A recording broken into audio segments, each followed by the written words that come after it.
Assalamualaikum warahmatullahi wabarakatuh. Perkenalkan, nama saya Arma Fanani Putri, NPM 1921030020 dari kelas Muamalah A. Di sini saya ingin menjelaskan materi tentang perikatan dan kontrak mudharabah. Pengertian akad mudharabah. Akad mudharabah adalah jenis akad yang sering ditemukan di berbagai macam jenis produk atau program yang ditawarkan oleh bank syariah. Salah satu produk yang dijalankan menggunakan prinsip perjanjian mudharabah adalah pembiayaan. Hal ini berkaitan dengan prinsip bank syariah. Itu sendiri yang dituntut untuk menyalurkan pembiayaan modal sesuai dengan ketentuan syariat, sehingga perjanjian mudharabah dan akad lain yang tidak bertentangan dengan prinsip syariat Islam digunakan. Konsep akad mudharabah dari masa ke masa ketentuan dari perjanjian mudharabah pun juga mengalami inovasi seiring perkembangan zaman. Pada awalnya, perjanjian mudharabah tidak bisa digunakan dengan akad jenis lainnya. Namun saat ini, konsep perjanjian mudharabah lebih fleksibel untuk dapat digabungkan dengan akad lain seperti perjanjian mudharabah dipadukan dengan akad musyarakah di dalam sebuah aktivitas perbankan syariah. Konsep akad mudharabah ini adalah kesepakatan kerjasama yang memiliki prinsip pembiayaan tanpa jaminan pasti. Bisa saja ada jaminan jika memang dibuat dan disepakati oleh kedua belah pihak.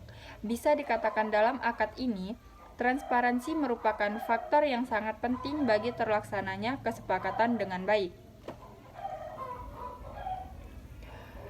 Rukun dan syarat mudharabah.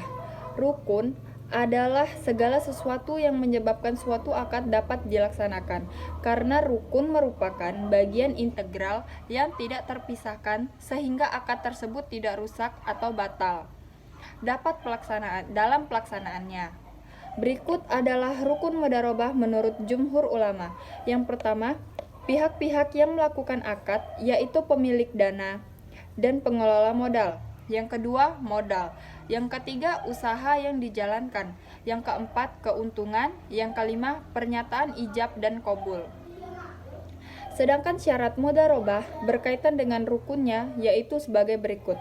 Yang pertama, pihak-pihak yang melakukan akad mudharabah disyaratkan harus memiliki kemampuan untuk dibebani hukum atau cakap hukum untuk melakukan kesepakatan. Dalam hal ini, pemilik modal akan memberikan kuasa dan pengelola modal menerima kuasa tersebut, karena di dalam akad mudharabah terkandung akad wakalah atau kuasa.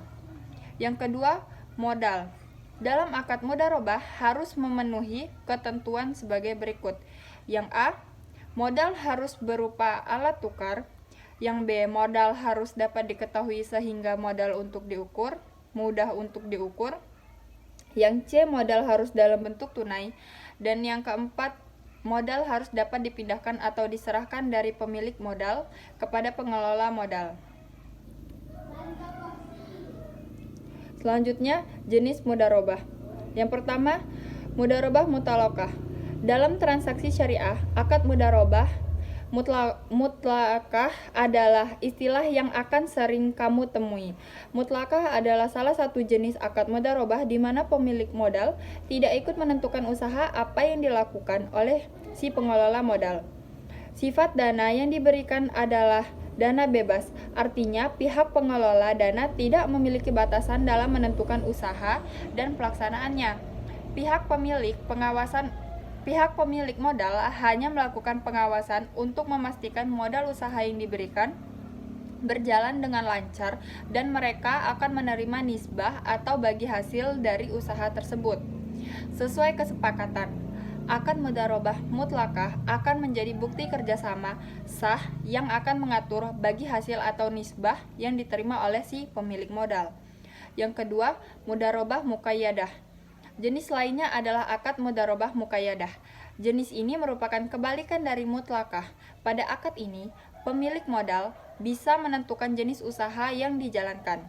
OJK menyatakan bahwa akad mudharabah muqayyadah ini dibagi menjadi dua, yaitu akad mudharabah muqayyadah on balance sheet dan akad mudharabah muqayyadah off balance sheet. Pada akad mudharabah muqayyadah on balance sheet, nasabah yang memberikan modal ke bank akan mensyaratkan sektor usahanya seperti pertanian tertentu, properti atau tambang saja. Lalu pihak bank yang menyalurkannya dan pencatatan dilakukan secara on balance sheet. Kemudian untuk penentuan nisbah dilakukan oleh pihak bank dan nasabah investor. Sementara itu, pada mudharabah muqayyadah off balance sheet, bank akan bertindak sebagai perantara yang mempertemukan si pemilik modal dengan pengelola modal. Pihak bank akan memperoleh fee atau perannya sebagai arrange. Penentuan jenis usaha dan besar bagi hasil dilakukan oleh mutlakah nasabah investor dan nasabah debitor. Pencatatan transaksi di bank akan dijalankan secara off balance sheet. Yang ketiga, mudharabah mustarakah. Mudharabah mustarakah adalah jenis akad perpaduan antara akad mudharabah dan musyarakah. Konsepnya adalah ketika di awal kerjasama akad yang disepakati, yaitu akad mudharabah, di mana modal seutuhnya dari pemilik dana. Namun, jika dalam perjalannya usaha kemudian si pengelola dana tertarik untuk ikut menanam modal pada usaha tersebut, maka pengelola dana diperbolehkan untuk melakukannya agar usaha bisa berkembang. Pada praktik mudharabah mustarakah, pengelola dana akan mendapatkan keuntungan bagi hasil sebagai penanam modal sesuai dengan besaran modal yang diinvestasikan. Kemudian, kontrak mudharabah. Kontrak mudharabah dapat menggunakan istilah mudharabah, qirot atau muamalah. Kedua belah pihak harus memiliki kecakapan hukum. Oleh karena itu, kontrak mudharabah tidak akan dapat dijalankan bila tidak terdapat dua belah pihak yang saling melakukan kontrak serta tidak memiliki kecakapan hukum yang mutlak, atau pihak ketiga yang memiliki kecakapan hukum untuk mewakili para pihak-pihak tersebut. Prinsip umum dalam kontrak mudharabah tidak mengikat, yang berarti setiap pihak dapat menghentikan itu secara sepihak kecuali dalam dua kasus. Yang pertama, ketika mudharib telah memulai bisnis. Dalam hal ini, kontrak mudharabah akan mengikat sampai dengan tanggal akhir pembiayaan atau berakhirnya akad. Yang B, apabila para pihak setuju dengan jangka waktu kontrak mudharabah, kontrak tidak dapat dihentikan sebelum berakhir jangka waktu kontrak tersebut, kecuali terdapat kesepakatan bersama di antara pihak-pihak tersebut. Sekian yang bisa saya sampaikan. Terima kasih. Wassalamualaikum warahmatullahi wabarakatuh.